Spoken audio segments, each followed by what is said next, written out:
Hey, Shalom Yahaba Hashem Yahushai Barakathum to all the brothers of Israel. Shalom Yahweh Shamar Ilathaba Hashem Yahushai to all the sisters. This is the ISUPK Israelite School of Universal Practical Knowledge, started on 1 West 125th Street, Harlem, New York, under the one and only Commander General Yohana. You understand? This is the Tuesday Brotherhood class out here in Las Vegas. You understand? And as the title says, we're going to be going over the fact that God does not want you marrying people outside of marrying those outside of your people. You understand? Now, a big reason why I'm starting off with that, right? Or why I'm teaching that today, right? For one, and Lord allow we get some of them goofballs on TikTok that actually want to learn something, start watching class, because that's exactly what they need to do is watch class. You understand? Because they say just goofball things. All right, so Lucky, just bear with me just 1 second. Let me reset this real quick. You understand? But they need to get themselves in class so they can stop with all the ridiculous nonsense that they've been saying on TikTok, right? But also because of what this week is right now. So it's all going to, pretty much come together. You understand? Because, this week right now, we are recognizing the Feast of Unleavened Bread. And with that being said, I'm going to go ahead and partake on my unleavened bread for the day. Delicious. The sister is just wonderful when she gets down in the kitchen. Big shout out to the sister Amanabot, you understand? So so that's something that comes right after the Passover, right? So before we actually get started, I'm gonna let y'all know we're gonna start at the book of Deuteronomy, chapter 7 and verse 3. I'm gonna show you what the topic is, and recognizing Passover and the Feast of Unleavened Bread, or actually you could just say just serving the Most High God, how all three of those things will tie in together. Before we actually get into that, we actually kick that off. I'm going to ask the same thing that we always ask every week. You understand? Make sure you like and share the video. You understand? Help spread this truth, get to the four corners of the earth. There is a Black, Hispanic, and Native American in all the four corners of the earth, everywhere, right? There's going to be one who wants to learn how to better his life. And quite frankly, as an Israelite, the only way that we can better our lives is if we come out of the world. We stop serving these other false gods. You understand? We start serving the one and only living God in the first place, right? And quite frankly, there's a lot for those that don't know, for them to learn, especially during this week. You understand? We just got done with the Lord's Passover out there in Cocoa Beach. You understand? On that Friday sundown, and then going into Saturday. And that Saturday sundown, you understand? We kicked off with the Feast of Unleavened Bread. You understand? No one is going to learn the true meaning of Passover or the Feast of Unleavened Bread unless they come into the ISUPK. You understand? And hell, they won't even be able to learn the true brotherhood that comes behind participating in the Passover or in the Feast of Unleavened Bread. You understand? Or actually recognizing any of our high holy days, or even just serving the Most High God, the type of brotherhood that comes out of that, unless you are learning from the ISUPK. You understand? That is why we make sure that every week when we teach our classes, every single class, every single time that we post any kind of content, we let y'all know, we remind y'all, make sure that you like and share this video. It's not so that we can become social media famous for ourselves. It's for the sake of our brothers and sisters that are in the world, like yourself, that are trying to come out of the world, that are trying to better their situation. You understand? Because quite frankly, hell, That's why y'all watching this video right now, but yet you was going to church every Sunday. You understand? You was in the Muslim, what is it called? The Muslim mosque or what, whatever it's called, right? But yet you stumble upon this because you still looking for the truth. Because ultimately you know that there is no truth in that Christian church. There is no truth in that Muslim mosque. There is no truth with them African booty scratchers and the Egyptologists and the Buddhism and Confucianism and all that manner of confusion. You understand that you get caught up in the world. You understand? And quite frankly, you keep learning from these classes, you keep watching these classes, you'll see that the ISUPK will not might, but will have the answers that you seek to your questions. You understand? In all things. You understand? So Laki. So yeah, I just ask that y'all go ahead and do your part, like and share this video. Give y'all a few moments while I take a few moments of myself.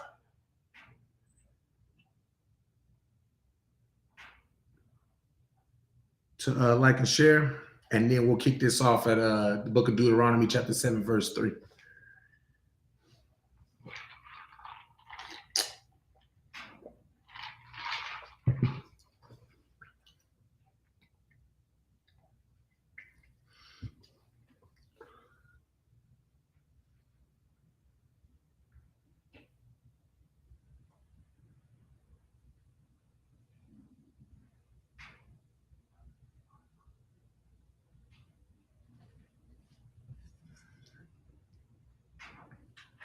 All right, let me get there myself.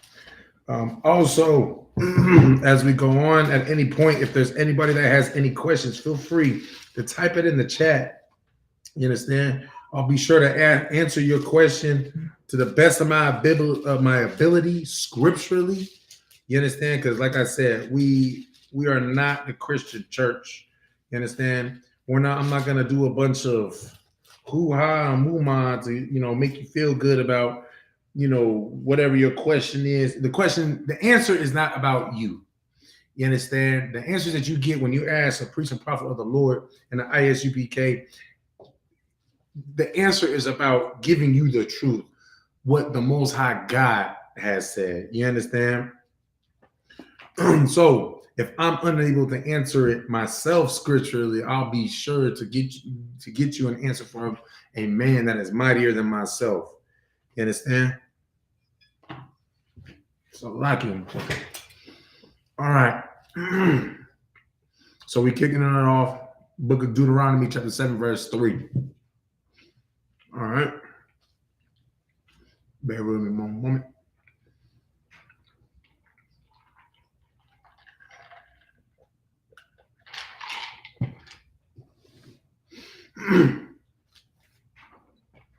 This is the book of Deuteronomy, chapter 7, verse 3.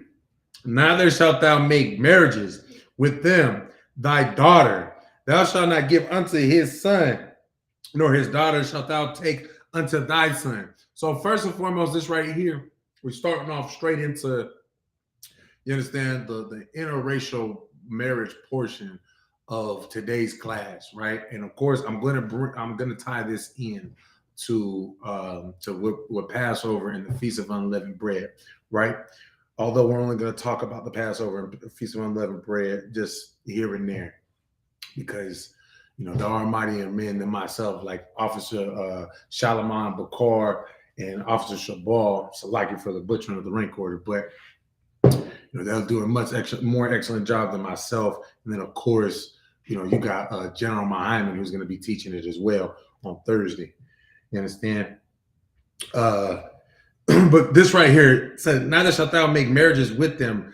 You should not take your daughter and give your daughter to their son, and nor should you allow their son to take your daughter for a marriage. You understand? And you're going to see why. Verse 4, for they will turn away thy son from following me, that they may serve other gods. So will the anger of the Lord be kindled against you and destroy thee suddenly. So you got to think that in the midst of these, in the midst of you giving your son or your daughter to the other nation's son or daughter, right?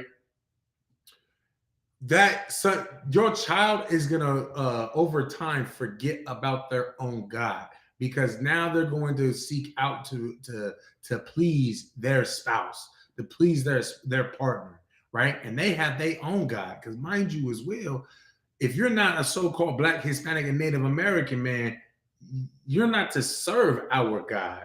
You understand? Our God doesn't even deal with them in the first doggone place, right? So they're gonna put your child in a position of compromise to make the marriage work. I mean, hell, at the end of the day, didn't the most wisest man that ever lived, didn't that happen to him, King Solomon?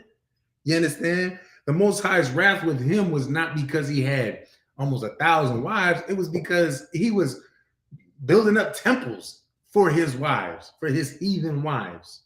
Those heathen wives turned him away from the Most High God. You understand? So now let's keep in mind. Actually, let's pull this real quick. So I like it.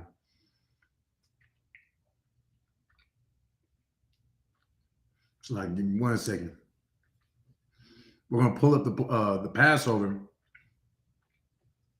in the Bible, right? But there's a specific part I want y'all to read, or that I want to read to y'all. Okay, from what we had just read. All right. Hold on, so like you, bear with me.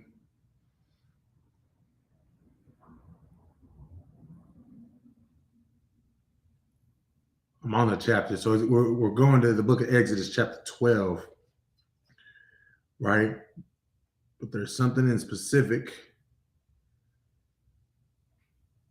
that I want to read to y'all that goes with this last verse I just read. All right.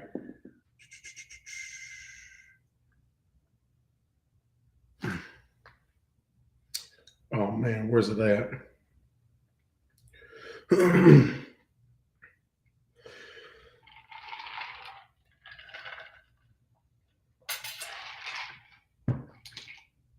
Here we go. The book of Exodus, chapter 12, verse 24. And ye shall observe this thing for an ordinance to thee and thy sons forever. Right? So forever. We're supposed to keep these ordinances of the Passover and of the Feast of Unleavened Bread forever. You understand? If you read the book of Exodus, chapter 12 for yourself, you can see you can read the story for yourself on, what we're supposed to do and also why we do it. You understand? If you want to read that for yourself, because like I said, today I am not going to be doing that myself. All right. But, when you take that, what it just said in Exodus, and then you read in Deuteronomy chapter 7 and verse 4, for they will turn away thy son from following me. Okay, so if I'm following the Most High God by keeping the Passover and keeping the Feast of Unleavened Bread, what do you think Becky is going to get me to do if I were to lay down with her and start a family with her, and I compromise with her, and I go out of my way to make sure that she's happy? You understand? I'm going to stop partaking in the Passover. I'm going to start partaking. I'm going to stop keeping the ordinances of the Feast of Unleavened Bread. You understand? All of those things will come to a halt with me and my house. And essentially, that's also what happened with our people, because we started to compromise with the other nations by marrying unto them. You understand? That's why I say what I say in the beginning of the class, that there are Blacks, Hispanics, and Native Americans at the four corners of the earth who do not know how to keep the Passover, who do not know how to keep the Feast of Unleavened Bread, who hell don't even know who the hell they are. You understand? Because we decided we wanted to love and compromise with the other nations more than we wanted to deal with our own. Even though the Most High God just lets you know right here that, hey, basically, you need to marry your children to your own people. You understand? Let's see. And let's read on from verse 4. That they may serve other gods. so will the anger of the Lord be kindled against you and destroy these suddenly. So what does that let you know? That the fact that you don't know who you are, the fact that you don't know how to not partake in pagan traditions, because you think, oh, Christmas is just for the kids. Oh, Easter is just for the kids. Uh, uh, what else was there? Thanksgiving, all these other things. It's just for the family and for the kids. Yeah, you're right. It's for the kids. It's for the kids so that the kids do not remember, will continue to forget who they originally were when they should be remembering that they are these people in the Bible. You understand that they are these Israelites in the Bible, that they are to not marry these other nations, that they are to partake in the Passover. You understand? You're teaching them to be like the other nations instead of actually being like themselves. You understand? Being a holy and separate people, right? But we're going to get on that. We're going to drop down to verse 6, Book of Deuteronomy chapter 7, verse 6. For thou art an holy people. Holy means separate. Holy does not mean, some goofy, nonsense that the Christians make it seem like that you just, you got this white glow behind you and it's just, you everywhere you go, you got angels singing and trumpets. And mind you, their angels are, white naked babies that, are flying around with a trumpet. You understand? Some pedophilia type stuff. You understand? That's the angels that, the people in the world see when they close their eyes and they think about angels. You understand? That's the holiness that people see when they close their eyes and think about, what is a holy person supposed to look like? How do you know that they holy? They got this radiating glow with, nasty little white babies flying around. Man, you better get them little nasty ass albino bats away from me. You understand? Go put some clothes on them before I bash their heads over the doggone rock. Righteously, mind you. Because remember, they did that to our people. But that's a topic from another time. You understand? Read it on. For thou art an holy people unto the Lord thy God. The Lord thy God hath chosen thee to be a special people unto himself. You understand? So that's part of the reason why, first of all, the book of Exodus was the exit of the Israelites, not all the people of the world, but the exit of the Israelites coming out of Egypt and being delivered from that oppression to salvation. You understand? It wasn't the entire earth. It wasn't all of the families on the earth. You understand? It was just a specific people, right? And that's why also following after that, upholding the tradition and the ordinances of keeping the Passover and the Feast of Unleavened Bread was only given to the Israelites that were delivered out of Egypt, right? Just like what I just said earlier, maybe this went over your heads, maybe it didn't. Maybe y'all actually caught on to this.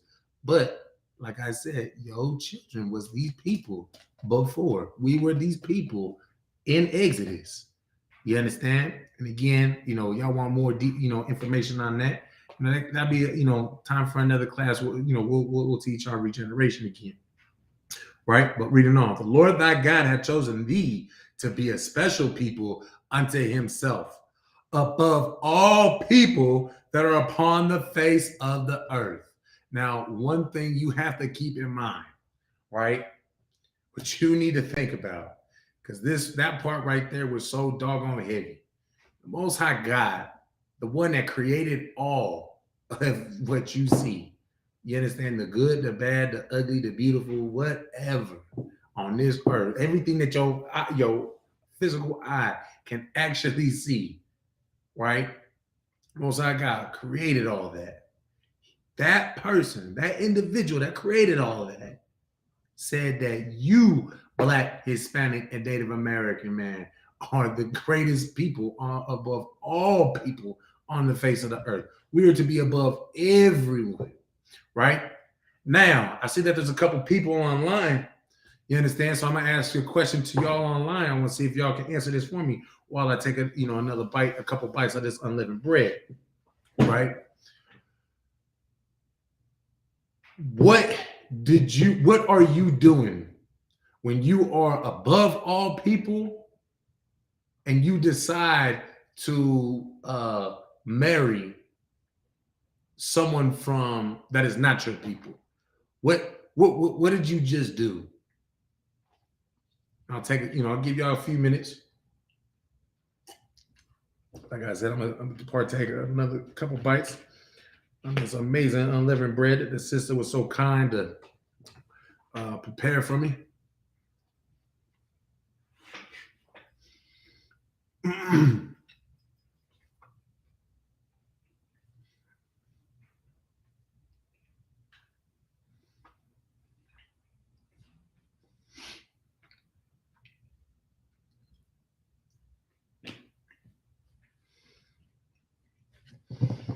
All right, we got one answer. One answer says, sister said, breaking the commandment. You are right about that. You are right. But that's not the answer I'm looking for. The key words I want you to focus on in my question, right, is you being above all the other people on the face of the earth. Okay? Focus on that. And then the other part to focus on is when you decide to lay down with someone that is not your people. That's the most hint I can give y'all without giving you the answer. What did you do?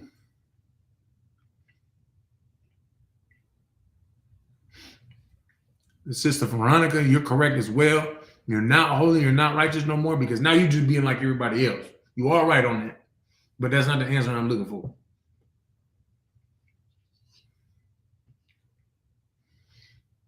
Again, sis, you right about that again. Sister said you're showing that you don't love your people.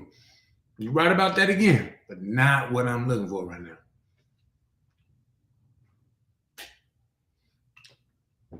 Although I will say, Shemaiah, my topic is going to go a little bit more further into that angle, but right now with this question, that's not what I'm looking for right now with the question.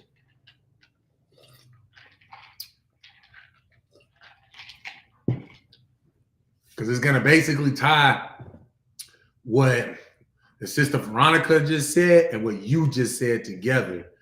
The answer I'm actually looking for. You understand?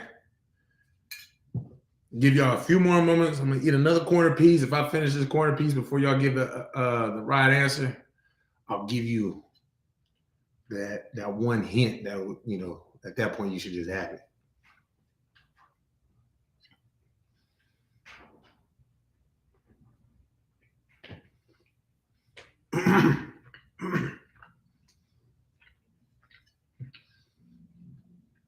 Just remember, my hint is you are above all the other people, but yet you decide to lay with those other people. What did you just do?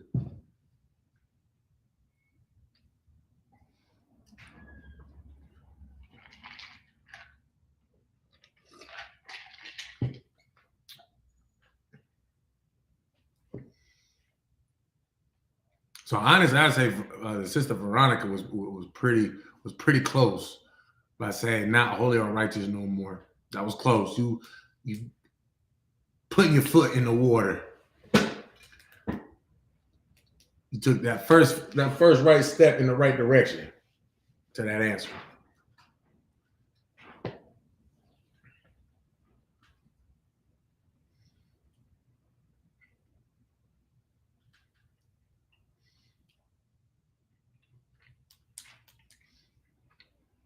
You're right, sis, but that's the same thing that Shemaiah has said for her with her first answer, breaking the commandment by saying you sinned against the Most High. Breaking the commandment is sinning. You understand? So you are right. That's just not the answer we're looking for right now. Hey, Shalom, Lord of Christ. This is good to see you.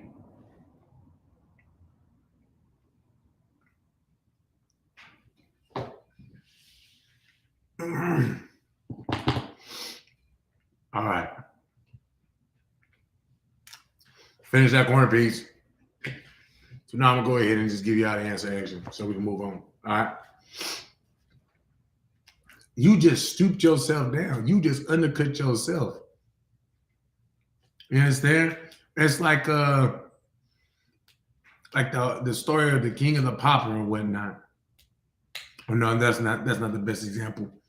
The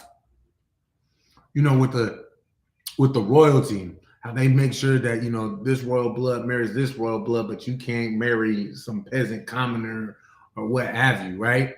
That's basically how we need to look at ourselves in the position that the Most High God had put us in. You understand? And to step out of marrying royalty is breaking the commandment that the Most High God has set for us. That is a sin against the Most High God. You understand? And of course, like the sister has said as well, you're showing that you don't love your people and that you don't love the position that you are in, that you and your people are in. You are in a position where you are on top of everybody. Mind you, think of it like this, right? Most High God says that we are a royal people, that we are holy people, right? We're above everybody on the face of the earth. If you can just look at something as simple as cleanliness, right? Man, goddamn Becky, I've seen it. I've seen the bottom of them goddamn freaking women's feet. You walking around the club, you understand? They want to look good in high heels. Okay, I get it. Some of you sis, just women, period, right? Want to walk around in high heels, but it's always Becky. It's always Becky and Chai Lee, Wee Chai, or whatever the hell they want to call themselves, right? Come in with high heels, but then walk barefoot. Be walking around with jet black. Like when I say jet black, they doggone, I don't even know if you can see it. Let me make sure this is in a white. The bottom of their feet look like this. And what blows my mind is some destroyed ass brother is going to take that nasty Becky bitch, that nasty dog eating, bat eating, cat eating, Chai Lee chick to his bed to stick his rod in her while she got some nasty ass feet in the bed. Now, for those of y'all that know me, I know my real. Ask my real how I feel about feet, let alone some dirty feet. Boy, I will lose my dog on mine on a woman. That Salakia, that is disgusting. That is disgusting. But for the most part, our women, they real big on getting Charlie to wash our women's feet. You understand? We real big on our cleanliness. You understand? And we take that in numerous different angles on how we conduct ourselves, how we groom ourselves, how we dress ourselves, we decorate our women, what have you. I mean, for crying out loud, the entire face of the earth wants to be like us. They just don't want to be us. You understand? They want to be the best parts of us. The sad part is we want to be the worst parts of them. You understand? How we sitting there going to war with our own people? That's the worst. That's the worst part of Esau. Actually, that's probably the best part of them because I don't see nothing good about the so-called white man. Sister says, so it is like you just became an Edomite per se. You put yourself on the standard of being a heathen. That's exactly why throughout the Bible, you understand, the people who are brothers and sisters who stop following the laws, we call them Gentiles. We call them heathens. You understand? So, that's why those two words are interchangeable based off of context. Because if I were to just be talking specifically about a so-called white man, I'd call him a Gentile because, your people do this, God don't even deal with you. That's why you're a heathen. That's why you're a Gentile, something along them lines. But then if I were to call, like how we were being called Gentiles and heathens in the New Testament, That was because we were doing the same things that the so-called white man was doing or the so-called Asian man was doing. You understand? So yes, you are right on that portion. Let's see. Loveless, you aren't even black preaching about dating out yet. You people are the main reason that black people are destroyed. Just never know your place, which is to stay non-existent. If Becky nasty, so is your non-black ass. Replying, his people are the whites. He speaks negatively, but niggers have accepted these pieces of shit, and the cycle of fuckery continues. Hey, we got ourselves a heckler, you know. Oh, okay. We got ourselves a heckler. All right. Hey, Goofy, how about you go ahead and just read up on the book of Numbers, chapter 1 and 18, and that'll give you an explanation on, you know, something about me. You understand? And first of all, you know, after that, you need to also know that we're not about colorism. You also hear how I say so-called white man, how I say so-called Asian man, because at the end of the day, biblically speaking, them people aren't actually white. Those people aren't actually called Asians. You understand? But hey, you know, you must know better than me. That's why you just, you know, you jumping on my page to learn from me to try to, you know, just to try to heckle. Because at the end of the day, I know you know that, you know, I'm a man of the Lord and that you want some sense of a direction. You just, you know, your demons is just, they being poked right now. All right. So I highly recommend that if you continue to sit in my class, I have no problem with you making comments, but just shut the hell up unless you have a useful question. You understand? Or a useful comment. You understand? Because all that heckling, I mean, you just going to end up getting yourself blocked because we ain't going to pay attention. We just going to ignore you from here on out. You understand? All right. So moving on. All right. So above all the people that are upon the face of the earth, you understand? That is you, so-called Black, Hispanic, and Native American man. All right. You are above all these people on the face of the earth up until you do what? Up until you transgress against the Most High God. Because like the sister was just asking, you know, then now that puts you in the position of being just like them. Now, the only difference is that when a Black, Hispanic, and Native American man is, you know, what we can say labeled as a heathen, labeled as a Gentile, the difference between us being a Gentile and them being a Gentile is they're not going to be punished for becoming a Gentile. We will. They'll be able to thrive in that position of being, you know, a Gentile heathen. A so-called Black, Hispanic, and Native American man won't. That's exactly why all of us collectively as a nation are in the same exact condition. Mind you, it doesn't matter on what level of we'll go with tax bracket, whether you low, whether you lower class, middle class, or upper class, right? It doesn't matter what part of the class that you are in, you are still treated like you at the bottom. You understand? You still treated like you at the bottom. I mean, hell, you take Oprah Winfrey at the end of the day, as much ass kissing as that she does, as much ass kissing she does with, you know, the heathens that are above her in this world, mind you, because she also submits herself to the fact that they are better than her with all that money that she's got. They still look at her just as lowly as the people that she comes down on, the Blacks, Hispanics, and the Native Americans in the ghettos. You understand? They still look at her like that. They just give her a little extra little kudos, extra little crumbs, just because of the fact that she plays into their agenda. You understand? Promoting their nonsense. You understand? Hey, Shalom, little Christ. I believe that's sister right there. Yeah, sister. Shalom, little Christ. This is good to see you in class.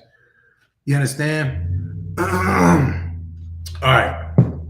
So we're gonna move on from there. Go a little bit more focused on what today's topic is. So we're gonna go ahead and drop Deuteronomy 7 and 6. We're gonna go to the book of Genesis, chapter 2, verse 21. Book of Genesis, chapter 2, and verse 21. All right.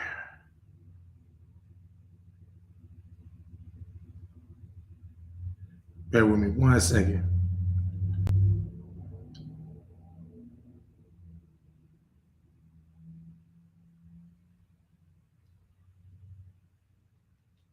All right. Chapter 2, verse 21. All right. And the Lord God caused a deep sleep to fall upon Adam, and he slept, and he took one of his ribs and closed up the flesh instead thereof. All right. So this is letting you know we got to actually break this down. Okay. So the Lord God caused a deep sleep to fall upon Adam. That deep sleep, you know, we got a little bit more of an audience. You know, Most High Christ, man, get the Lord at hand first of all, first and foremost, right? But because again, I'm gonna take another, you know, a couple bites of this, you know, this delicious unleavened bread. I'm gonna ask y'all a question, right? What is that? Who can explain to me what that deep sleep that fell upon Adam is?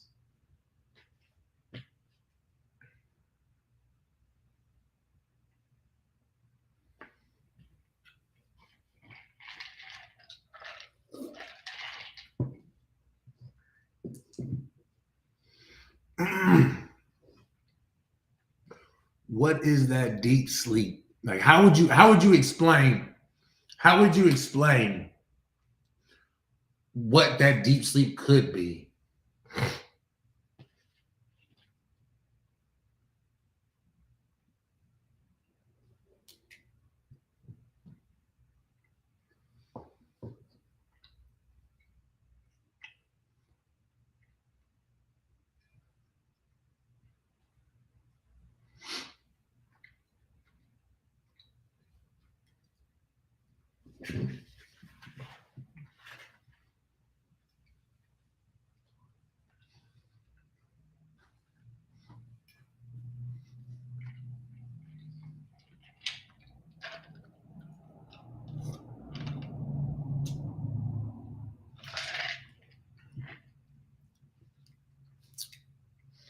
All right, so Shabar said unaware.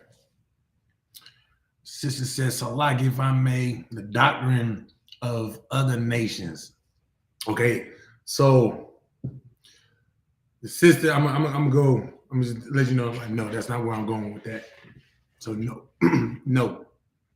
But Shabar, he said being unaware. Okay, can you expound on that? Unaware, like, give me an example.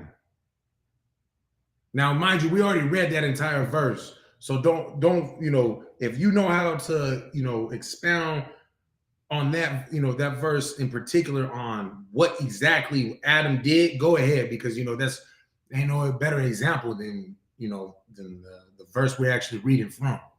You feel me? Yeah, it says, so what I'm asking right now is, because we're at the book of Genesis, chapter 2, verse 21. It says, and the Lord God caused a deep sleep to fall upon Adam. Well, my question is explain to me what that deep sleep is. What is that deep sleep?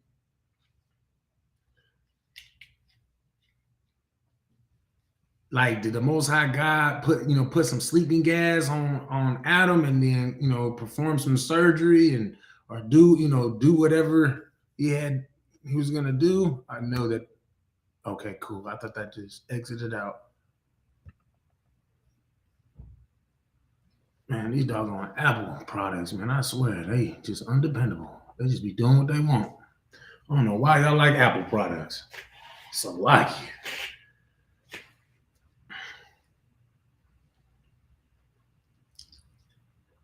So I'll go ahead, you know, because the best example is the actual verse. I'll read the whole verse again. And the Lord God caused a deep sleep to fall upon Adam, and he slept. And he took one of his ribs and closed up the flesh instead thereof. Right? Sister says, isn't it like forgetting what he knew before? I mean, did it say that he forgot anything? It just said that he slept.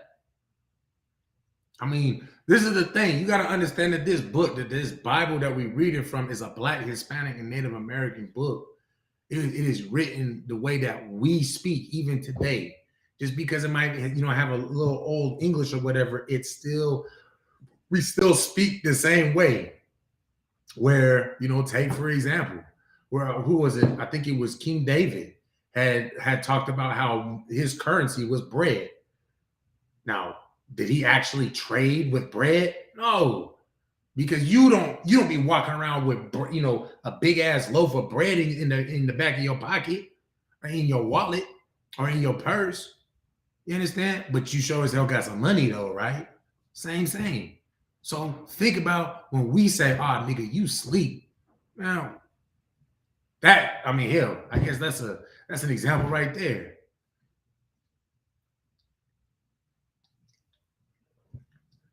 Because you also got to think, when you read this, did the Most High God just perform surgery on Adam?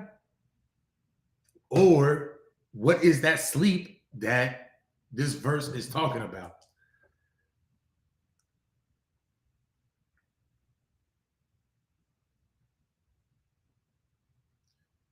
Give y'all a few more moments.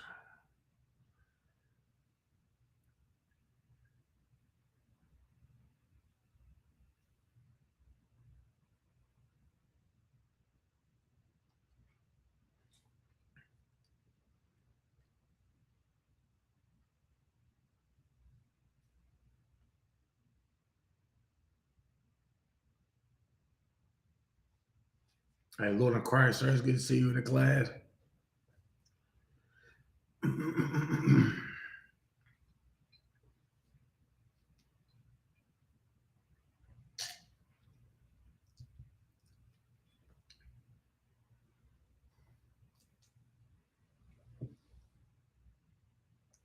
La, sis. Look at the context. Look at what's going on. It says, "And the Lord God caused a deep sleep to fall upon Adam, and he slept, and he took one of his ribs and closed up the flesh instead thereof." What is the story we starting to go into? Because mind you, as well, think of the story we're going into right now, and what is the subject of today's class, the title of today's class. Bring them two together. It's going to help. It'll help. All that will help piece together, what that sleep is, or help piece together the context of this verse, and also explain what that sleep is. No sweat, sis. The book of Genesis, chapter 2, verse 21.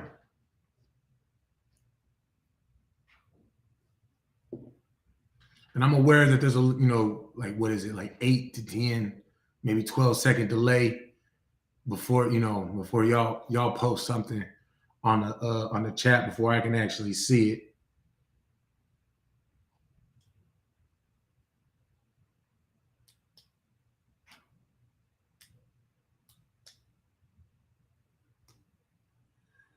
So I'll give y'all a few more moments in their time. Just make sure, for those of y'all just tuning in, make sure that you like and share the page, or like and share the video.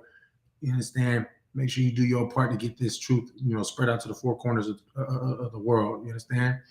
So the sister says he rested. La. He did not rest. That is not what it said. All right. I'm gonna go to verse 22 to give y'all a little bit more of a hint. All right. And mind you as well, for those of y'all that have husbands, or for those of y'all that have been introduced to a brother's his wife, why the men say, "This is my rib," this is actually where it came from. This is how far back that term comes from. All right. So that's my next hint to y'all. Okay. Verse 24, or select it. Verse 22. "And the rib which the Lord had taken from man, made he a woman and brought her unto the man. So our question is still in verse 21. What is that sleep?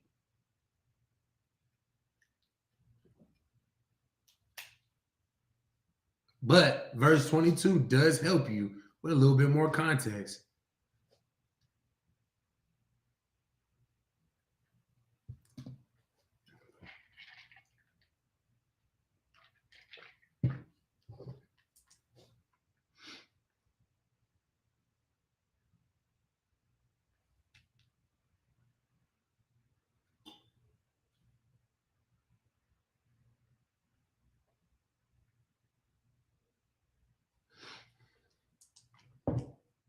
All right, while y'all piece that together, figure that out, you understand? I'm gonna read a couple more verses in the chapter. All right, verse 23. And Adam said, "This is now bone of my bones and flesh of my flesh. She shall be called woman, because she was taken out of man. Therefore shall a man leave his father and his mother, and shall cleave unto his wife, and they shall be one flesh." You understand? So, okay, now let me ask y'all this. Did the Most High God just perform some form of surgery to create woman? So, in other words, this is my question. You understand? And this is also going to let me know who's still Christian minded. As far, who's still got a Christian mind about the Adam and Eve story. You understand? At the time that Adam was formed into that living, breathing soul, was he the only living creature on earth? Not living creature, like he. Was he the only living human being on the face of the earth? He was able to find rest upon his rib, his wife. No, that is not the answer. That was not okay. So the brother says no. So the Shabar, I believe that you should be able to come up on what the answer is then, right? Shemaiah, you as well. So if he wasn't the only living, so in other words, now here's another question, a follow-up question to that, right? If he wasn't the only living human being on the face of the earth, right? Would it be necessary for God to take a scalpel and then take whatever surgical utensils that they use? I was about to try to sound like I knew what I was talking about with surgery, but I don't. I know how to patch you up and stick you with the IV, make sure you don't bleed no more if you get shot. I know how to do that, but nothing else. It's a lie to you. You understand? Was there any necessity that the Most High God would have to put some sleeping gas on Adam, cut open his abdomen, take out one of those ribs, then seal up his abdomen, and then now you got woman out of a piece of a bone? Or even how spooky ooky does that sound to you in the first place, right? All right, hold on. We gotta flesh of my flesh means rib from his bloodline family. Okay, see, now you there. And so, like Shabar, I'm not sure what your rank is, so I'm just gonna go ahead and call you sir, because I'm not sure. He laid down with that woman Eve, and they became husband and wife. He did in time, but right now we're trying to find out what that sleep was before his rib became his rib. You understand? Because the Most High putting him to sleep in the first place was his own thing in itself. You understand? And what Shemaiah says, a wife was chosen for him. See, now the both of y'all sisters was actually, hold on. The both of y'all sisters is actually somewhat right. Shemaiah, you more so right, because a wife was chosen for him. You understand? The Most High God did choose who Adam's rib was going to be. You understand? But right now, we see y'all want to answer everything else. Y'all been able to answer everything else but the question I actually had that I initially asked. I need y'all. Okay, all right. So, like it, just for the sake of time, that deep sleep is just like saying, okay, first of all, with an example, right? When a brother is, I don't know, let's say he trying to say that you know, purple Kool-Aid ain't good. Like, bro, you sleep.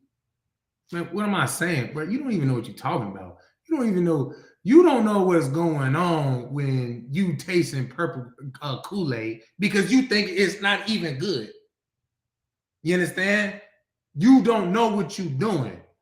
When you say somebody is asleep, that means that they doing something that they don't even really know the purpose of that action in the first place. They don't understand what they're doing. You understand? Just like how we say that people in the world are asleep, right? I'm actually gonna pull something out of the New Testament to show y'all a little bit more, right? You know how people in the how we say that people in the world are asleep. It's because they don't even realize what they doing when they being a homosexual, when they partaking in drugs, when they selling drugs. You understand? When they killing their own brothers and sisters. You understand? Man, when you doing these things, you doing them because you sleep. You understand? It is high time. KJV. You do these things because you're not aware of, for one, the consequences to come, but even why you're doing it in the first place. You understand? When you're in the world, you're doing these things because you have. Oh, hold on now. That's my next question. When you are doing worldly things, whose spirit do you have on you? Come on, y'all. There's plenty of y'all on this in this class right now. When you was in the world, whose spirit did you have on you? Or what spirit did you have on you?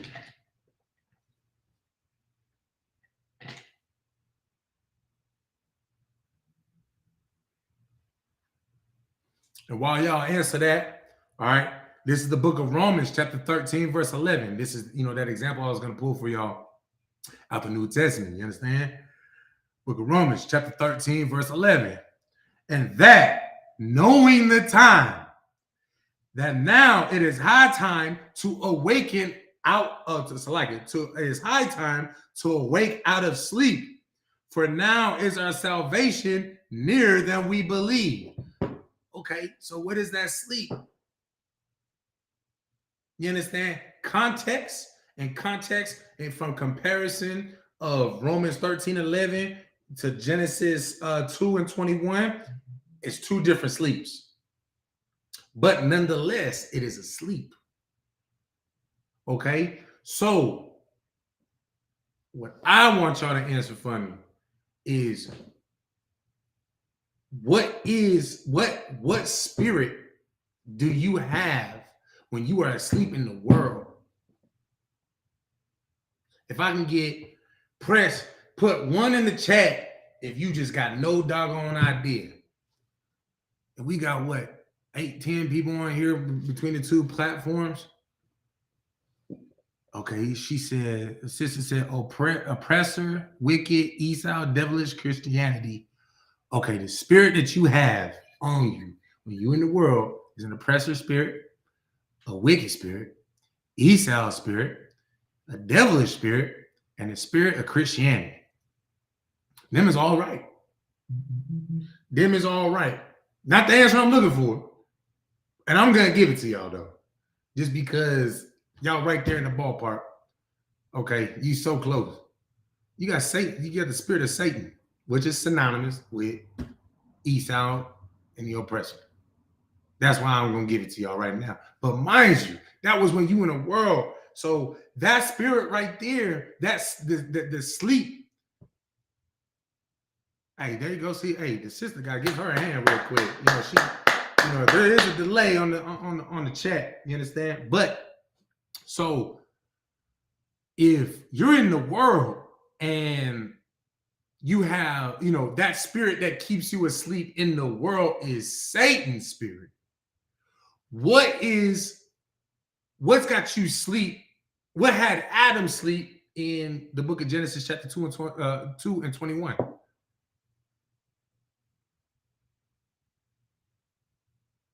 What had him sleep?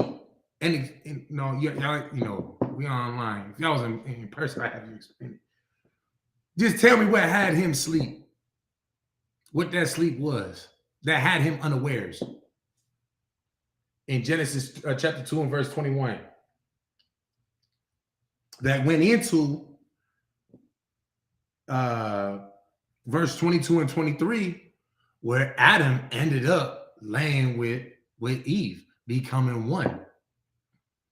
Becoming man and woman, becoming a wife to Adam, becoming his real.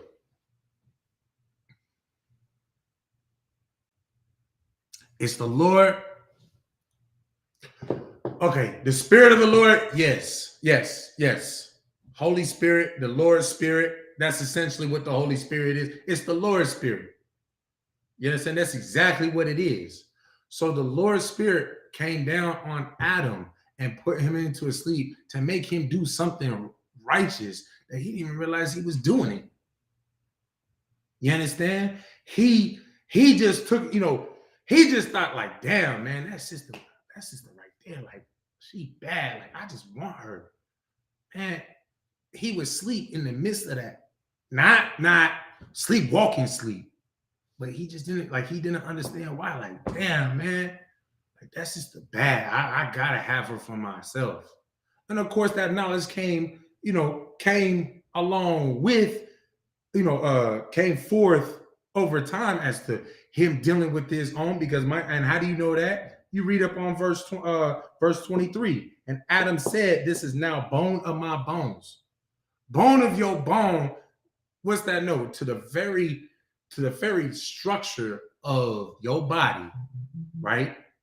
And mind you as well, what produces blood. You know what replenishes your body with blood? It's your bones. It's the bone marrow within your bone. So that's also technically another way of saying my blood.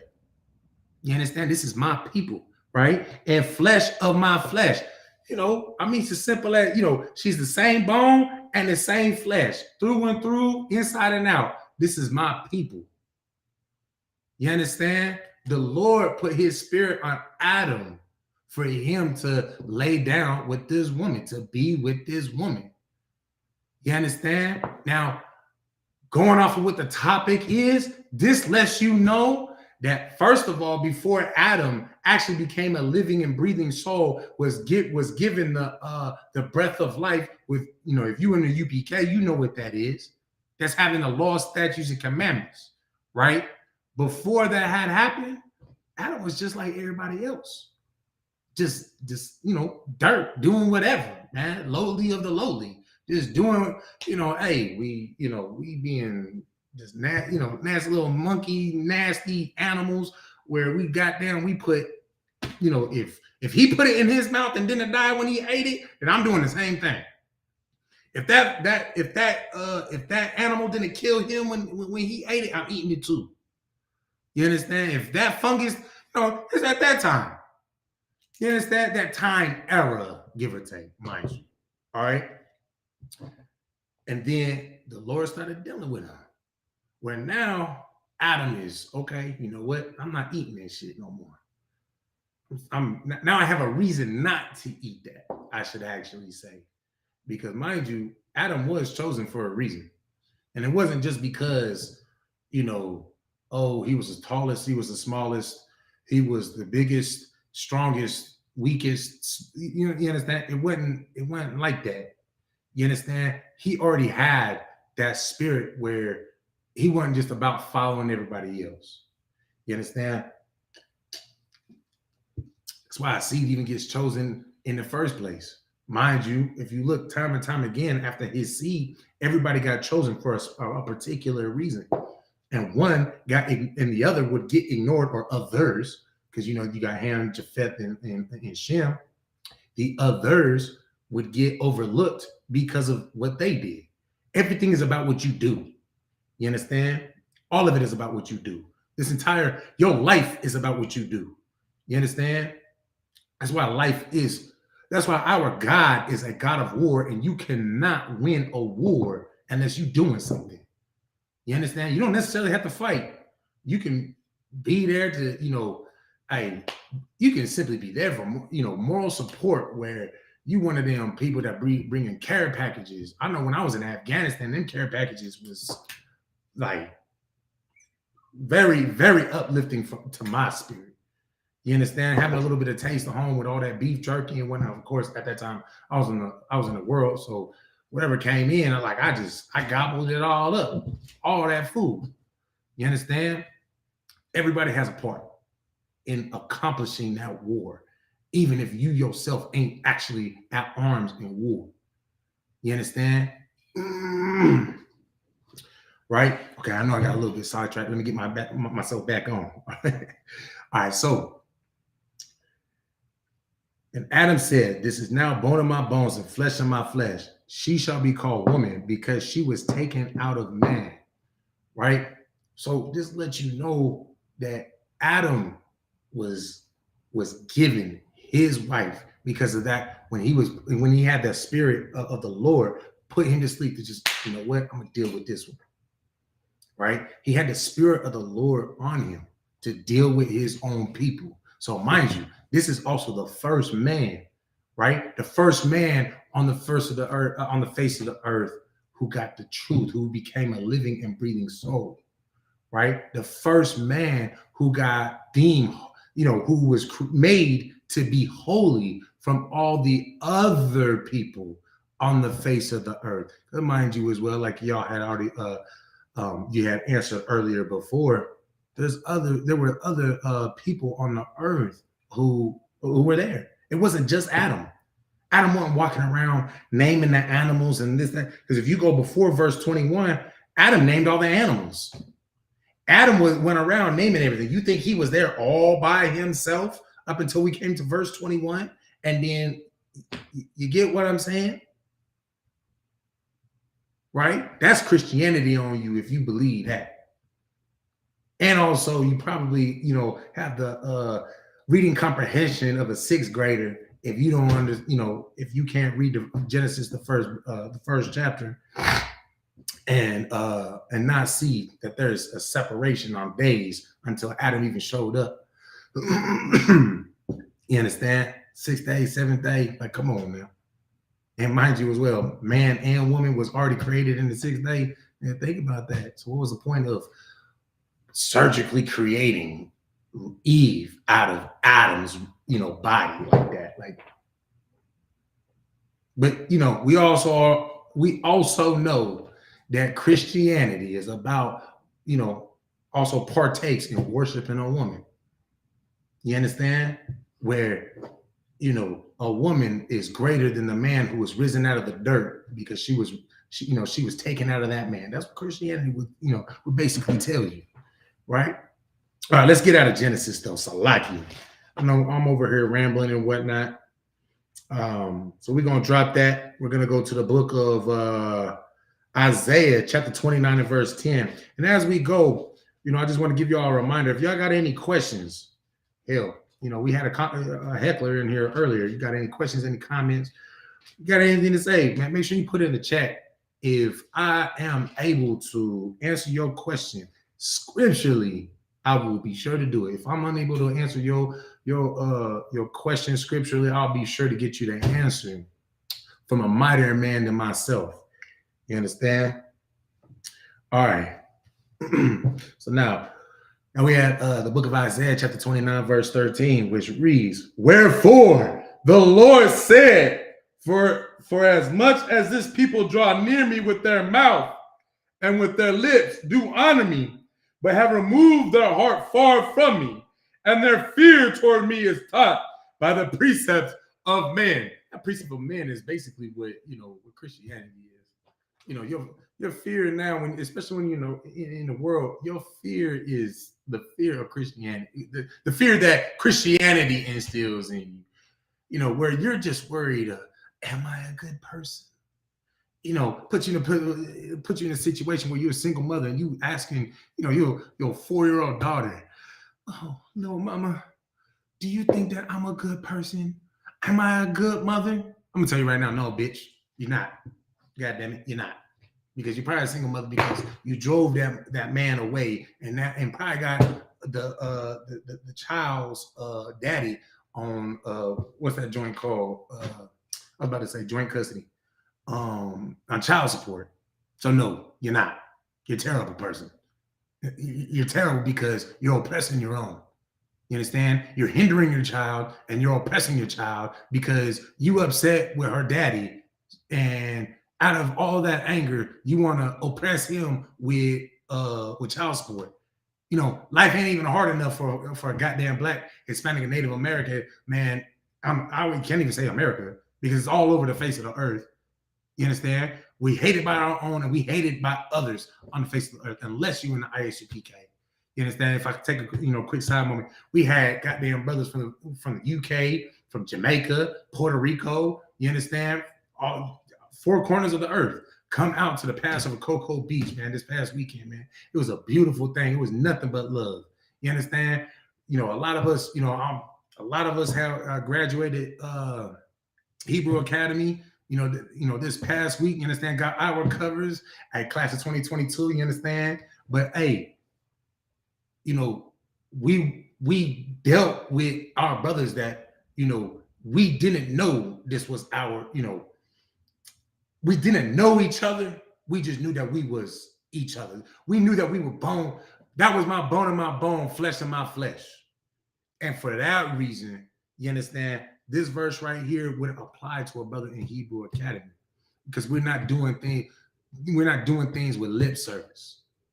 You understand? And mind you as well, we're also not worried about, the Christian standard of what a good person is in the first place, because we know how to identify whether or not I'm a good person or not, or whether or not he's a good person or she a good person. Do you follow the law, statutes, and commandments? The answer to that is the answer to whether you're a good person or not. It's a synonymous question. A synonymous answer. If you say yes, you follow the law, statutes, and commandments, then yes, you're a good person. If you don't, then you're not. It's that simple. You understand? That's one reason why, the Most High God, serving the Most High God is that simple. Understanding his love is that simple. You understand? Of course, his works are mysterious in some ways, but as far as how everything is laid out for us to understand, it's black and white. It's black and white. There is no adding, emotional color to understand anything. That's why I hate the Christian church. And that's why I love the Most High God. I love this goddamn truth. You understand? Man, so lucky. What did the sister say? Hard for our brothers to get jobs, let alone stay out of jail, and they dropping child support. No, right, sis. Exactly. And mind you as well, there's a scripture that says, just paraphrasing it. I'm not gonna pull it because I've already sidetracked enough, like I always do. But it basically says how, a man will be oppressed by his women and his children. Of course, paraphrasing it, but it's going to be the woman that, she basically hates those that are close to her bosom and oppresses her man utilizing the children. You understand? But let's get back on this verse. Understand?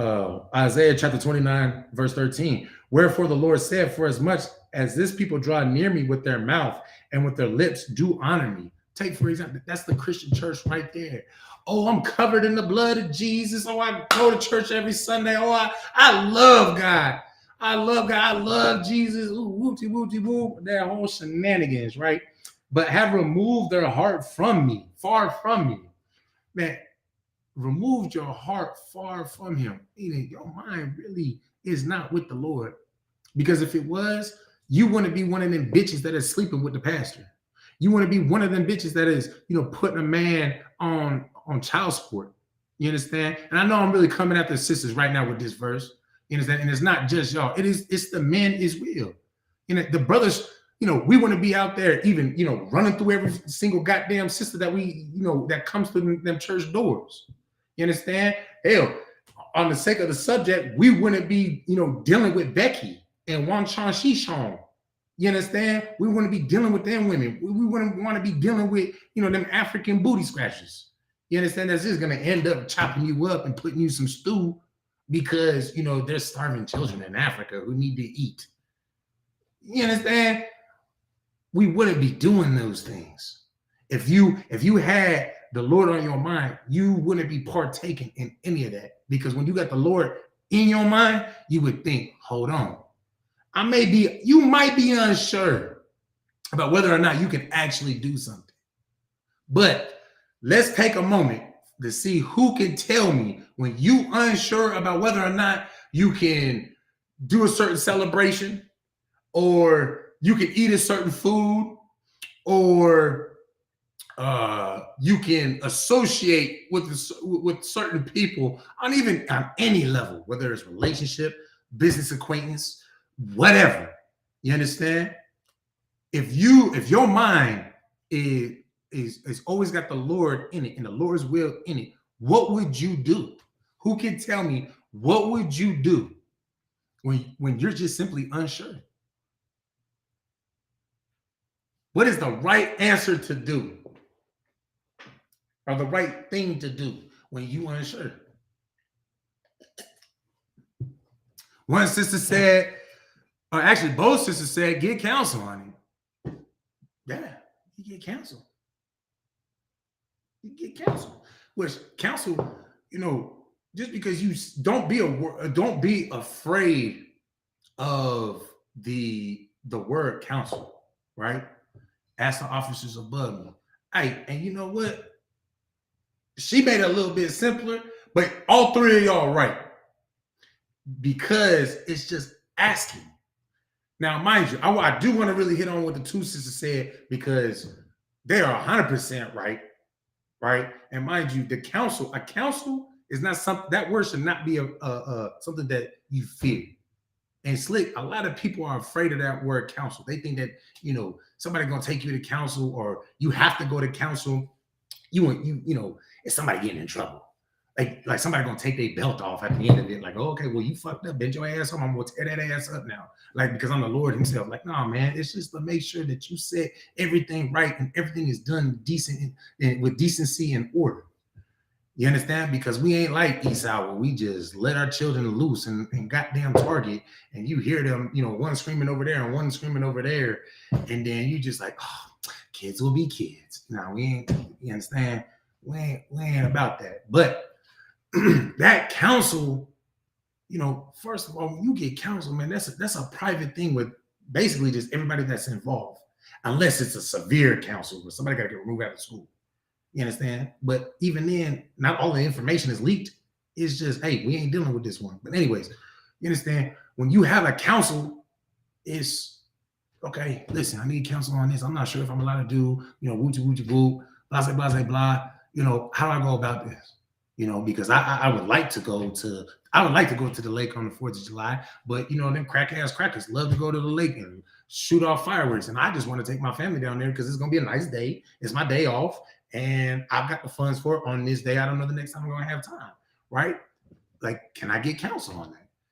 And it's just asking questions, boom, boom, boom, boom, back and forth, question, answer, and then by the end of it, there's clarity. And now you know whether or not you could actually do whatever it was that you go to counsel, that you sought out counsel for.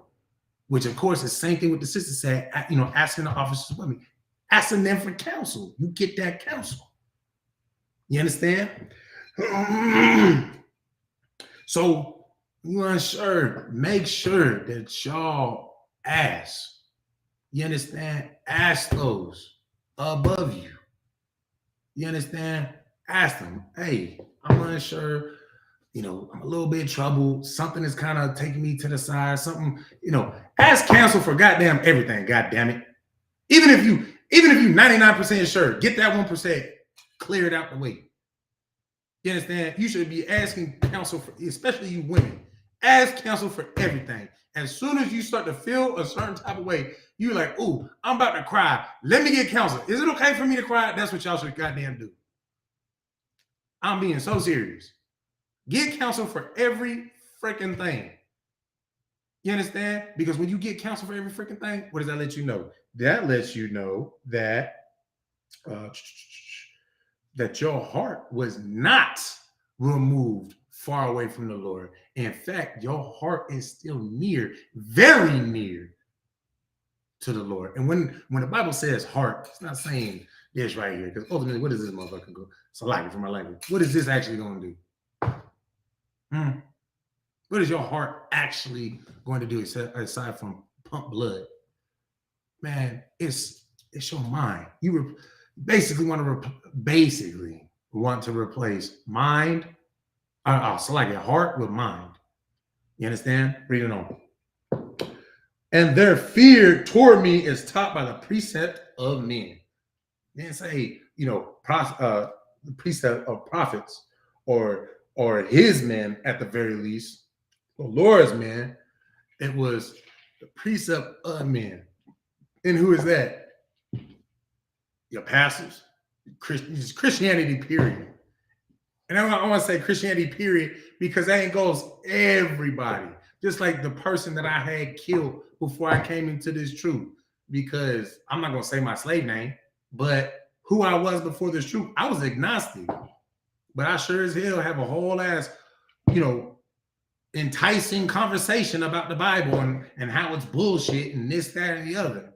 Mind you, my biggest thing was I just, contradict you. You couldn't steer me closer to the Bible, no matter how good you spoke, just off the simple sense that, my understanding was God said that he loves me unconditionally, but yet if I offend him or I sin, I'm going to burn for all of eternity.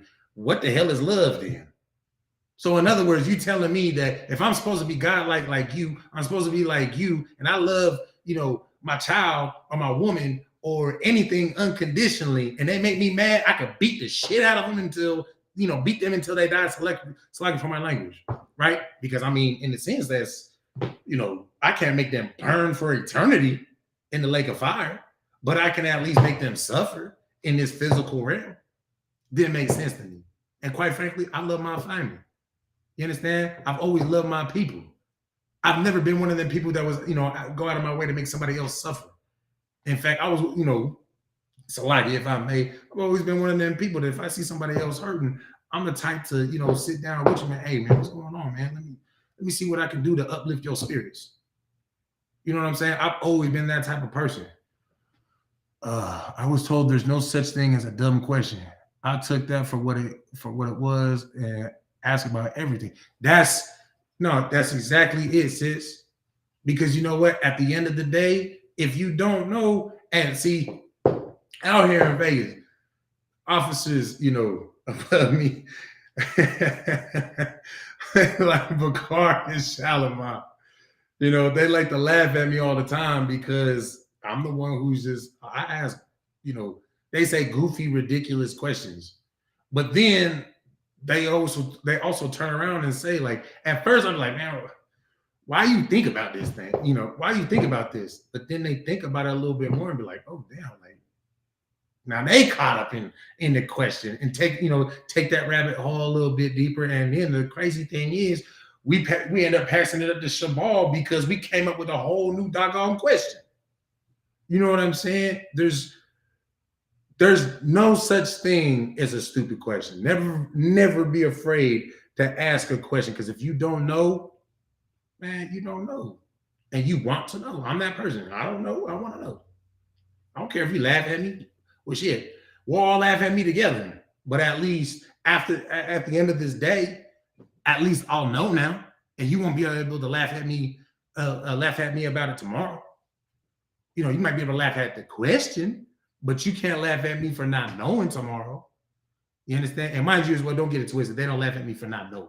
They just laugh at me because a little goofy, the ridiculous things that I ask them is all. You know what I'm saying?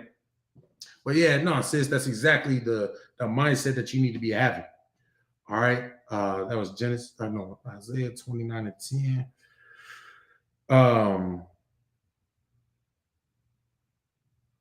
Hold on.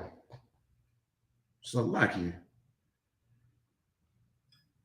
What was I just?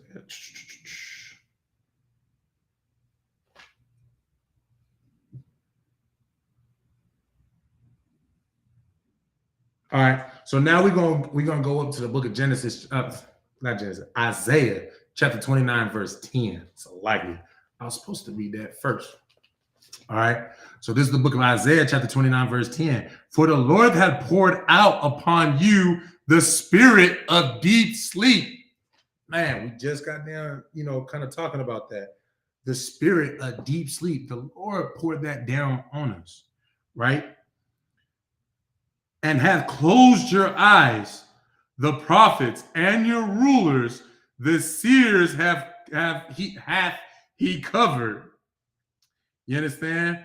So you got to think that when we got separated from the truth, from the law, statutes, commandments, from who we were, right?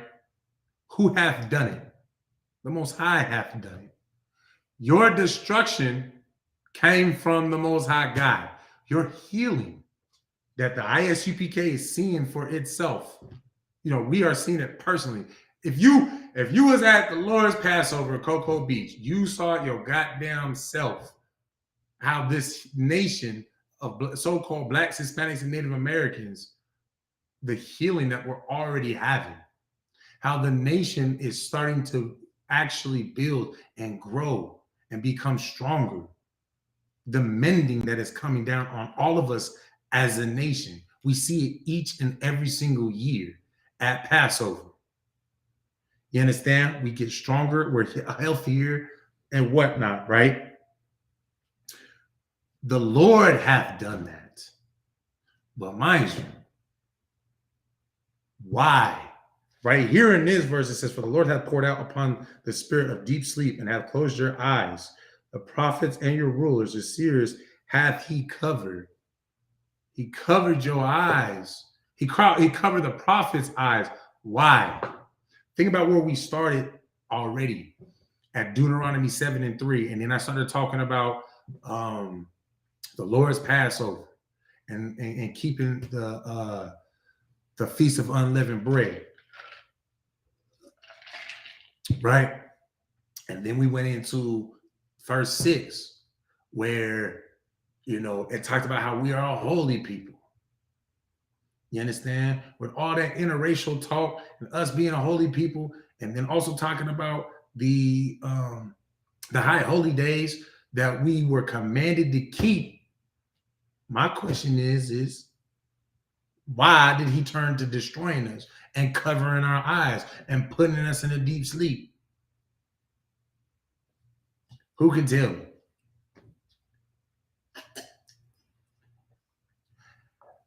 Hey, shalom, Lord of Christ. This is good to see you in the class.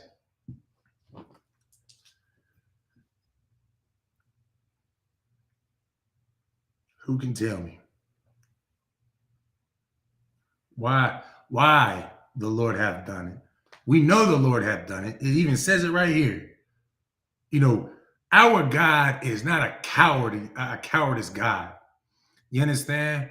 Where there's no other gods for him to hide behind, or anything to hide behind, or anything for him to blame. He lets you know, listen, this is going to happen because this happened, because that happened. Woo, woo, woo. And I'm going to be the one who did it. If you get healed, it's because I healed you. If you die, it's because I killed you. And if you come to life, it's because I brought you back. You understand? Which is basically what Israel is going through. Blacks, Hispanics, and Native Americans. Where we was wounded, damn near almost put to death, but he had enough love for us to keep us preserved. You understand? That now we're in the stage of being brought to life and restored. But why were we destroyed in the first place?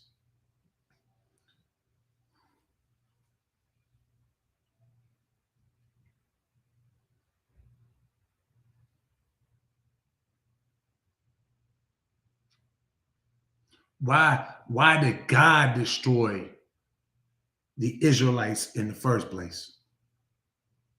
Give y'all a few more moments. Who can tell me?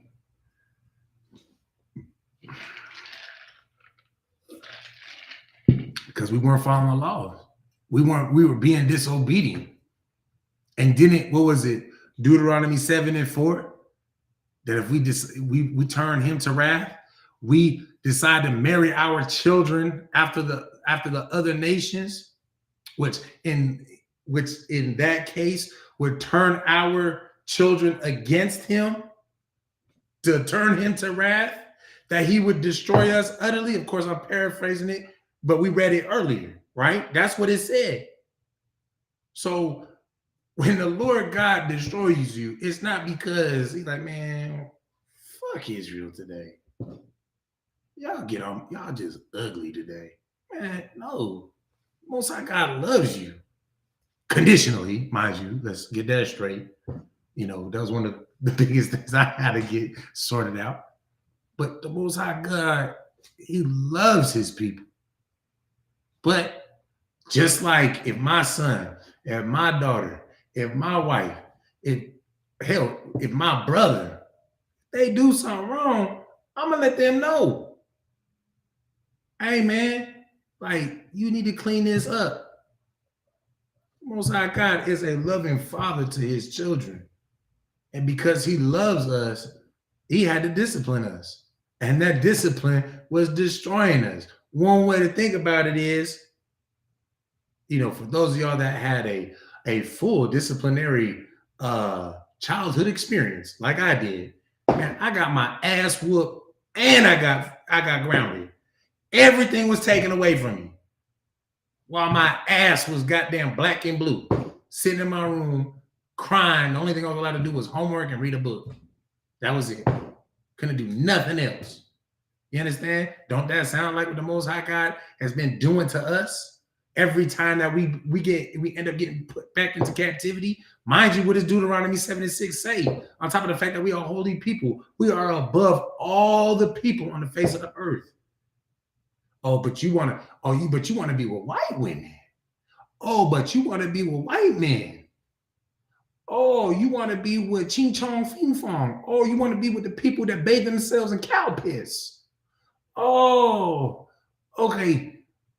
Okay, so I'm gonna take everything that I had set aside for you, right? I'm gonna take that all away, and I'm gonna let them be. You know, they're gonna have their way with you because you know they hate you, because you know they know spiritually that you are better than them. But now they got an opportunity because I protected the Most High God protected us from them putting hands on us.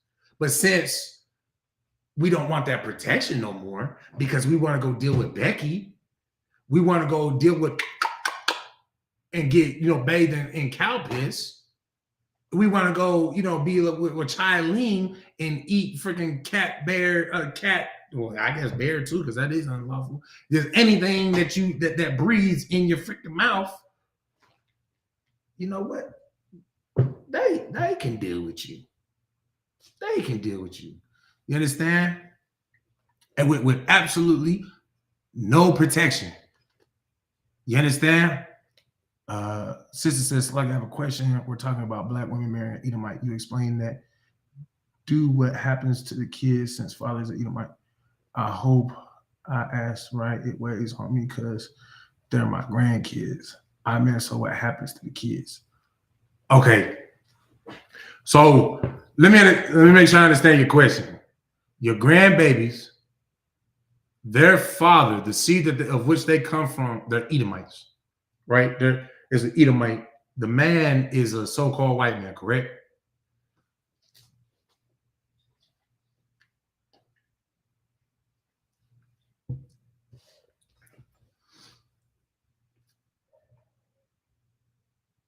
Okay.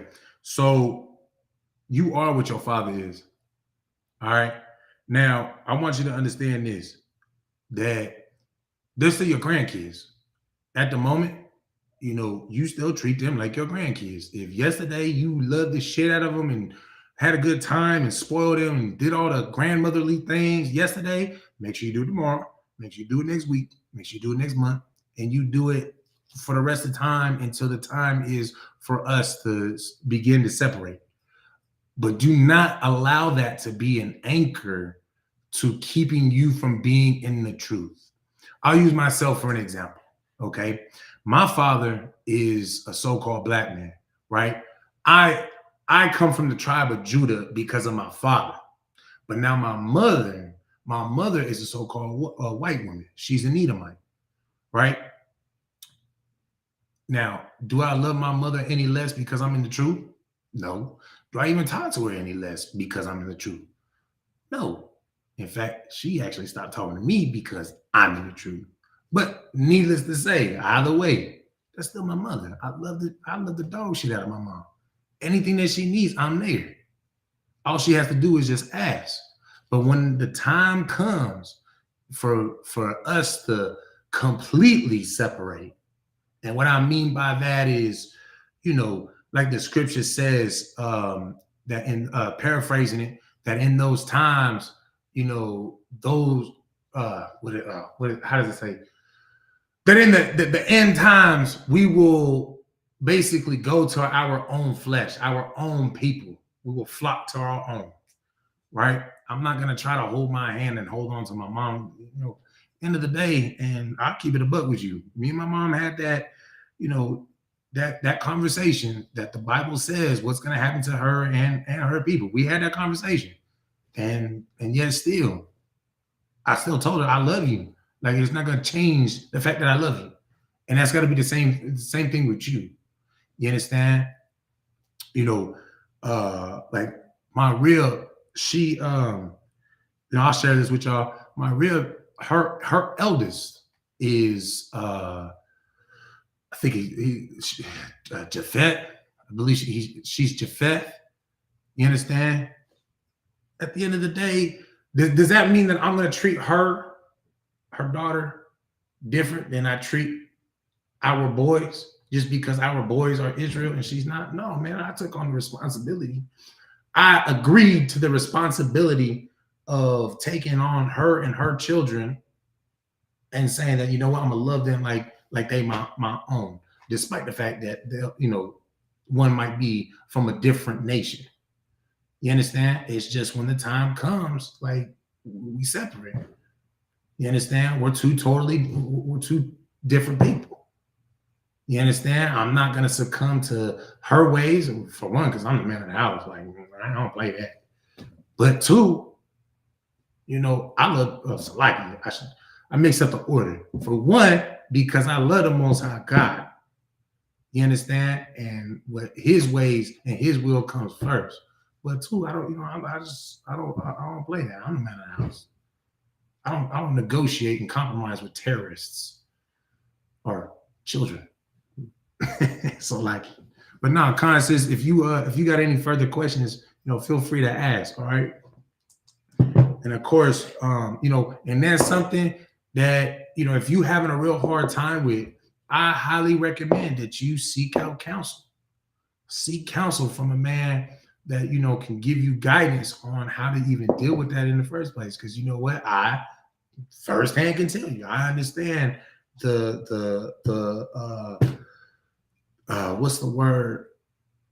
The trials, the difficulty, the confusion that an Israelite will go through when the family is mashed up like that with another nation. You understand what I'm saying? Now that's not me saying hit me up. Make sure that you hit up your respective camp leader. You understand? Always make sure that you follow the proper chain of command. You understand? Not that I have an issue. I'm just saying make sure that we do things all in decency and order. All right. Okay, so moving on. So, like I know I keep getting sidetracked. This has been a kind of a topic that's been going on for the last couple of weeks, especially since, ISUPK Las Vegas started our TikTok page. Make sure that y'all follow it too. ISUPK Las Vegas. If you're on TikTok, make sure you follow that and like our videos, share our videos. You understand? That's been a topic that's been kind of, on the high rise. You understand? All right. We're going to drop that, go to the book of Genesis, chapter 29, verse 13. All right. This is the book of Genesis, chapter 29, verse 13. And it came to pass when Laban heard the tidings of Jacob, his sister's son, that he ran to meet him and embraced him and kissed him and brought him to his house. And he told Laban all these things.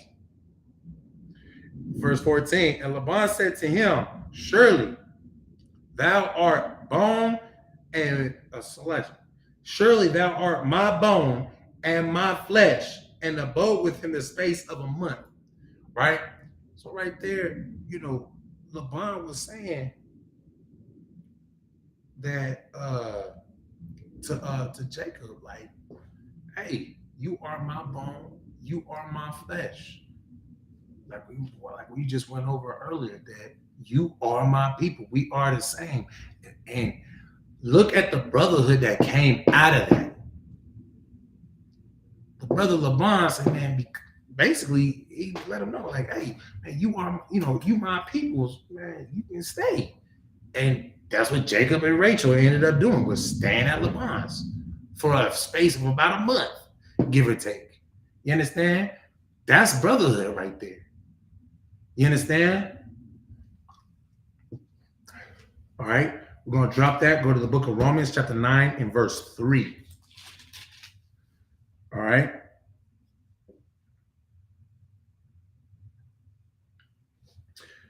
The book of Romans, chapter 9 and verse 3. For I could wish that myself were accursed from Christ, from my brethren, my kinsmen according to the flesh. Now, hold on now. There's Paul right here talking about who his brother is, who his brethren is, the kinsman is, right? And he made it pretty specific, right? According to the flesh. So what does that let you know in the New Testament from the Old Testament? That there ain't nothing has changed at all. What is it, Malachi? Is it Malachi 3 and 6? I'll just paraphrase it where it says, for the Most High God changes not forever, so that the sons of Jacob may not be destroyed. I mean, when you actually understand the Old Testament and then you read the New Testament, I say that, you know what? The Lord is a man of his word. He never changed. You understand? Y'all got to understand that for yourselves. Right? Which also lets you know that Paul wasn't talking about goddamn Becky. He wasn't talking about Trevor. He wasn't talking about Chili. Chinese. I like it. You understand? I'm trying to say different Asian names, but man, they all look the same anyway. So they all Charlie and Chichong, whatever. You know what I'm saying? But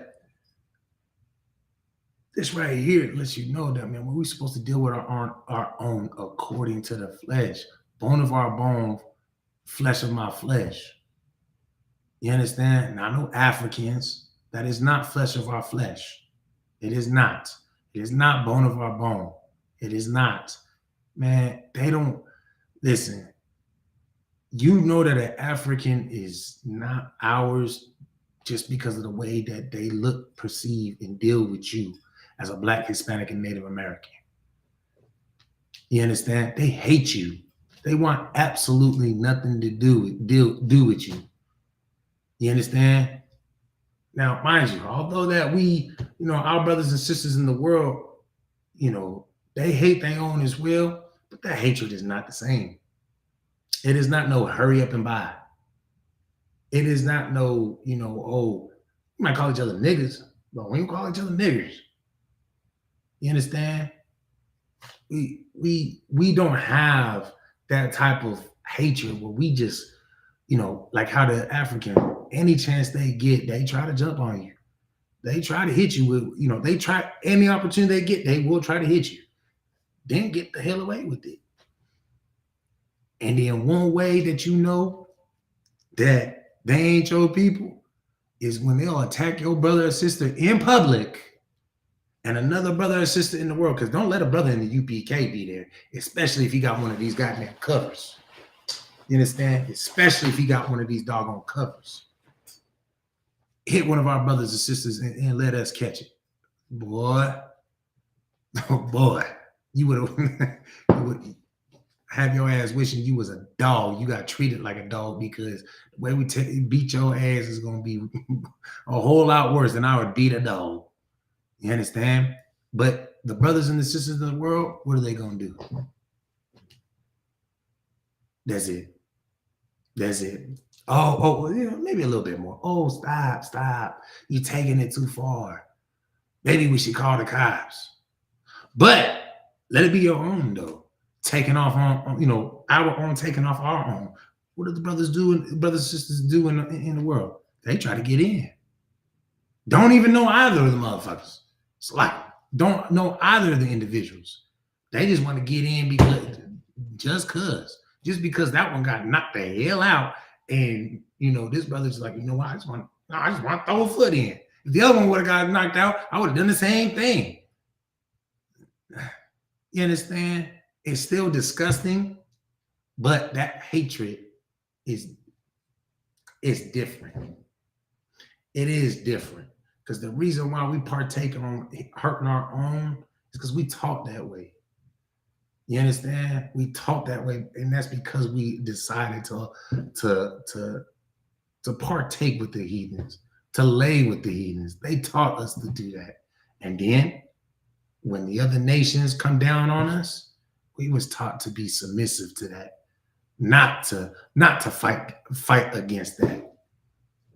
I mean, if you don't believe me, then I just say that you've never read a history book talking about just American slavery in itself. And I'm saying American slavery on the mainland. Let's not us talk about what bucking is. You understand? Let us not talk about where the rebellious alpha male slaves that were on the mainland, where they got sent out to, or a lot of if they caught wind that you was an alpha male slave before you got pushed to the mainland, so lucky, where you would go first. You go to Haiti. And you get bucked with a B. But it might as well just be with F anyways, because that's what them nasty bastards did to you. You understand? And we was just told to just stand by and watch these nasty ass Edomites do that to our brother. Oh, you get married? I gotta watch you just take my wife. And matter of fact, it's not just me. It's my son. It's my daughter. It's all my brothers and my sisters. Yeah, man. So like you. And mind you as well, these are people that are in power doing that to those that have no power. And I'm supposed to say that they are bone of my bone, flesh of my flesh. Those are my brethren according to the flesh. To hell with that. Man, that's goddamn Christianity. That's that terrible ass poison. Y'all worried about slagging. It's slagging. All right, we're gonna drop that. Go to the book of Genesis, chapter 6, verse 1. Where we at on time? Okay. Book of Genesis, chapter 6, verse 1.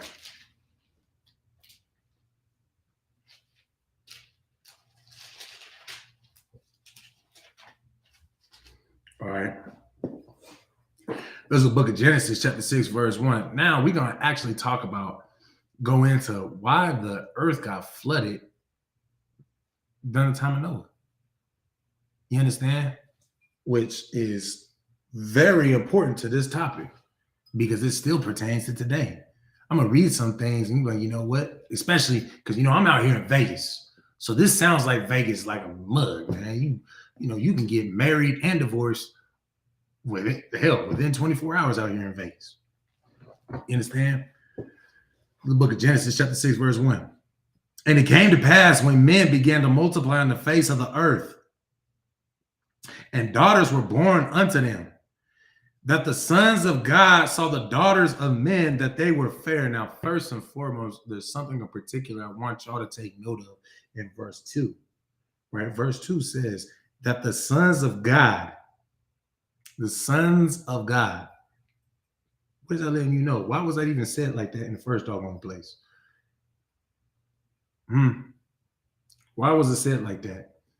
Because the men that the Most High God had ordained from the time of Adam's sons, right? All of those sons, man, that's the sons of God.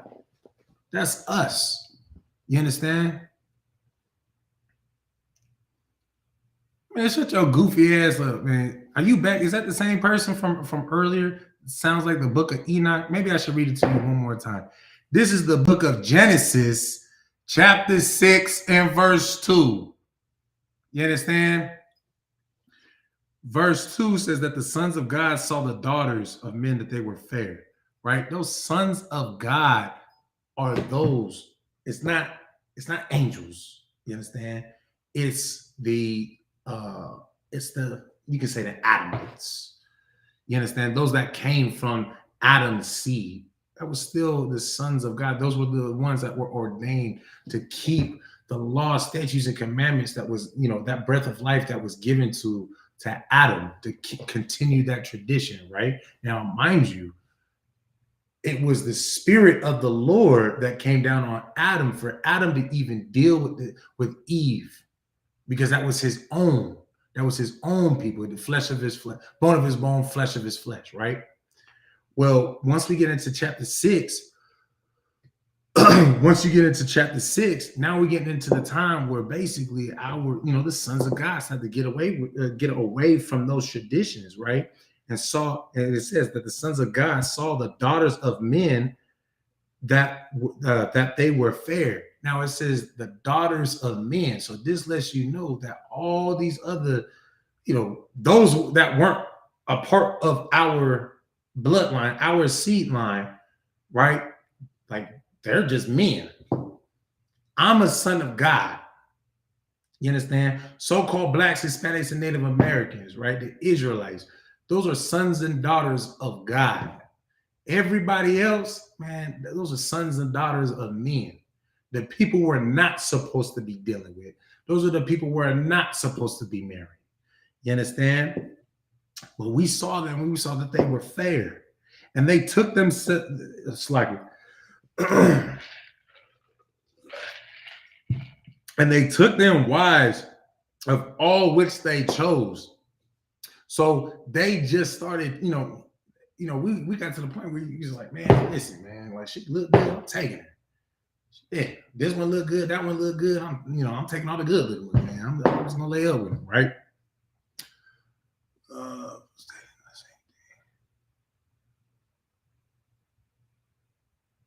You black. Okay.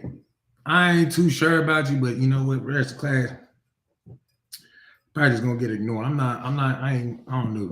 know about you. So, like, verse 3, and the Lord said, my spirit shall not always strive with man, for that he is also flesh.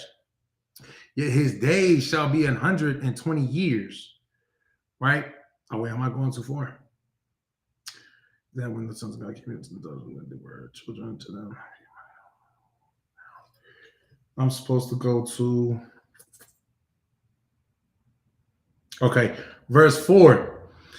There were giants in the earth in those days, and also after that, when the sons of God came in unto the daughters of men, and they bare children to them. You understand? The same became mighty men which were of old, men of renown. Right? So that's letting you know that that would have been me at that time. I had a child with, or you know, take for example, my dad and my mother, right? They had me, and then my father was a giant, right? And it's not like a giant like what y'all think, where some, you know, he like 15 feet tall. It's a giant, like, you know, a giant on this earth. He's a big person. Like General Hyman is a giant. Commander General Hanna is a giant. Commander General Hanna is a giant. General Hyman is a giant. You understand? Captain Tazariak is a giant. It's somebody of well renown. Everybody knows them, right? And they also men of God, right? But then I ain't gonna put that on them. Let's go back to, you know, like my father. And my father did what he did with my mother and has me. And then I come on the scene at this time, and then I become a man of great renown. You understand? It's that call it that mixed blood, whatever, you know, that interracial marriage where now we advocates for both sides. And now we're gonna start, you know, that causes an issue where, like, how you might have seen the heckler, you know, earlier in the class talking about how I'm not black, I'm white, this, that, and the other. But then he ran away, tucked tail between his legs like an ugly ass rabid dog. You understand? He basically is saying, like, who are you to talk? Who are you to speak on this, you know, on this subject when this is who you are? Well, you know, at that time, he's like, okay, you know, they weren't the strongest. They was coming away from the traditions that we, you know, they were supposed to partake in. Because mind you as well, it said the sons of God. We still talking about the sons of God. But yet, those sons dealt with those women. Those women gave birth to still sons of God, but now it's that whole interracial child where, you know, they still Israel, but they don't look at themselves as Israel. Or so like they Adamites. They're not looking at themselves as Adamites. You understand? And then they get all that renown, and they want to be able to sleep with white women, like, you know, like they daddies did. You understand? Verse 5. Now here's a big thing. And God saw that the wickedness of man was great in the earth. Man, that was a wicked act, and it was great because it became something more and more common with interracial marriages. That is a wicked thing. You understand? And that every imagination of the thoughts of his heart was only evil continually. And in other words, man, the only thing that, you know, mankind was thinking at that time was just evilness. You know, just basically lust. What can I do to sate the lust and pleasure of my body, of my flesh? That was the mindset we had at that time, right? Verse 6, and it repented the Lord that he made man on the earth, and it grieved him at his heart. You understand? And that, man, it grieved him Most High. Like, man, what the hell? Like, these damn people, man, make me, you know, I'm about to restart, right? Speaking of which, okay, hurry up and close this up. Verse 7, and the Lord said, I will destroy man whom I have created from the face of the earth, both man and beast, and the creeping thing, and the fowls of the air, for it repented me that I made them. But Noah found grace in the eyes of the Lord. You understand? But them, Noah found grace. So there was one man, one family that found grace in the eyes of the Lord, which, mind you as well, Noah is even written, for one, because he is from that seed, but two, because he actually had the ability to keep the law. And that's what he was doing. You understand? That's why he caught grace. That grace basically just saved him from the destruction of the flood that was to come. And mind you as well, it wasn't on some, oh, I'm about to flood the earth, you know, just keep doing what you're doing, and you got grace right now. So when the flood comes, I'm just gonna pick you up and like, no. It's like, okay, you got grace right now. Let me see if you're gonna actually take advantage of this grace, because I could kill you right now alongside with everybody else. That grace was, okay, you know what? I see what you're doing.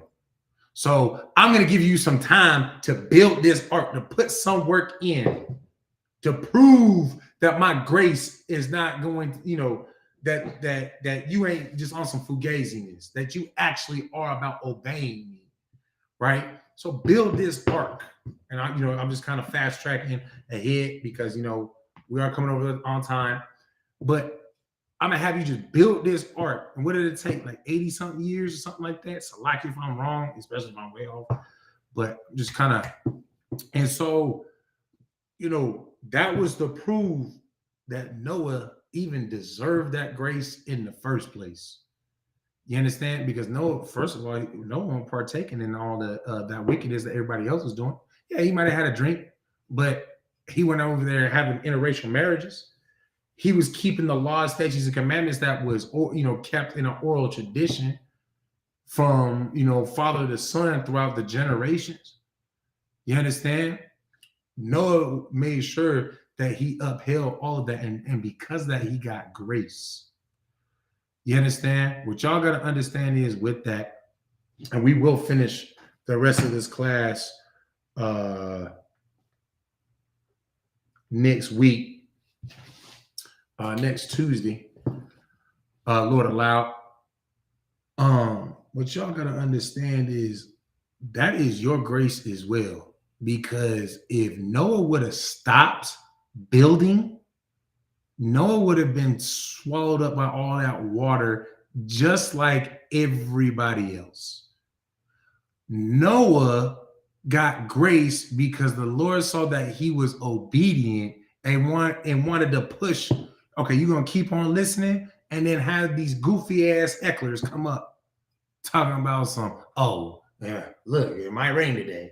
Oh, it might flood today. Laugh at them, make fun of them, the whole shebang for years on end, up until that rain actually came, up until that flood actually came. You understand? That's the same exact thing that's going on right now in the ISUPK on the four corners of the earth at that. We're not just here in Vegas. We're not just here on the west coast of America. We're not here in just America. We in Canada. We in all of North America, South America. Goddamn, we in the East. We in the Eastern Hemisphere as well.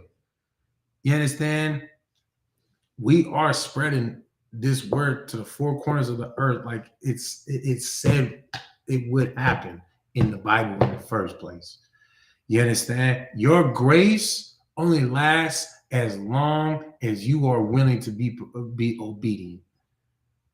And if I may just one little quick side thing, man, I've actually seen people drop out and be killed because they said, I'm not in the truth. I don't want to be in the truth no more. And were killed in the sin that they wanted to be, partake in. You understand? Which is lucky. That was more than enough to keep me from doubting this in the first doggone place. You understand? Second to the fear that I already have of the Most High God.